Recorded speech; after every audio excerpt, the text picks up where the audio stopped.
If you know you have a rodent problem in your restaurant, you're only days away from your customers knowing as well. Hi, my name is James with Animals in the Attic Restaurant Division. Keep watching and get more tips on solutions and prevention.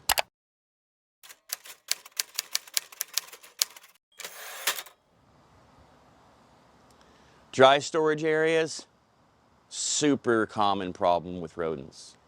You're storing rice, flour, sugar, oils, all kinds of containers that they can chew through and get great food sources. In fact, some of their favorite food sources. Take a look at what's in your dry storage and make sure you don't have grains and pastas and other edible things in cardboard boxes or easily accessible containers. Try a Cambro or a Lexan with a lid to prevent them to getting into your foods.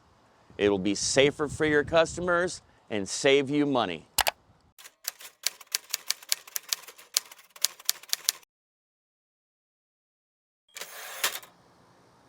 Snap traps. They're the best way to go when you're dealing with a rodent problem in your restaurant. They're easy to use and they're humane. When you're setting rat traps, make sure you follow a couple steps. You use very little bait in them. You don't want to put too much because then you're just feeding them. You want to create charts, one for the back of the house and maybe use the seating chart for the front of the house. That way every morning somebody has something to look at to retrieve them all before patrons or purveyors come in the building.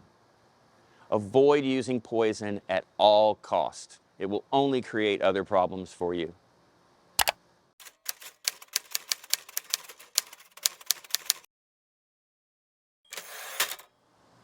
When you have a rodent problem in your restaurant, staffing is a key component. Not only are they going to help you keep the place cleaner, but you also have to identify key employees to directly help you with trapping and removal of the traps.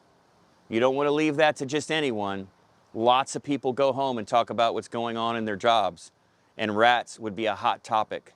So avoid anybody who may be disgruntled or new, and stick with the staff members who will be discreet and that you trust.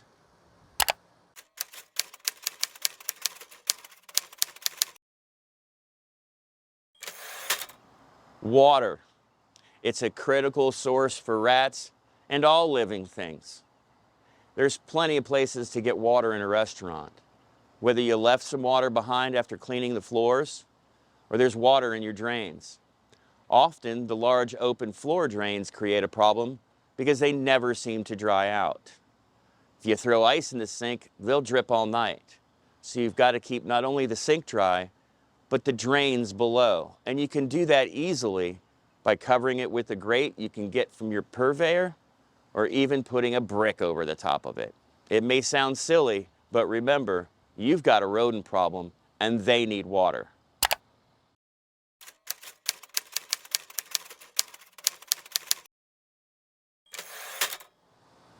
Just about every restaurant or bar in America uses the bib system. It's a syrup delivery system for your soda fountain. You're familiar with it, those awkward boxes. They have bags in them and are a pain to get up on the rack and hook up. Well, that's pure sugar. Rats love bag-in-the-box. Not only will they pierce a hole into it and go bathe in the root beer, they'll also go directly to the fountain and lick the sugar that's dried up on it. You've got to make sure you keep that area really clean, break down that soda machine every night, pour hot water down the drain so there's nothing left for them to get. You know the routine. You just got to do it. If you have any questions or need help, call or text me at the number below. I'll get back to you quickly and I'll discreetly solve your problem.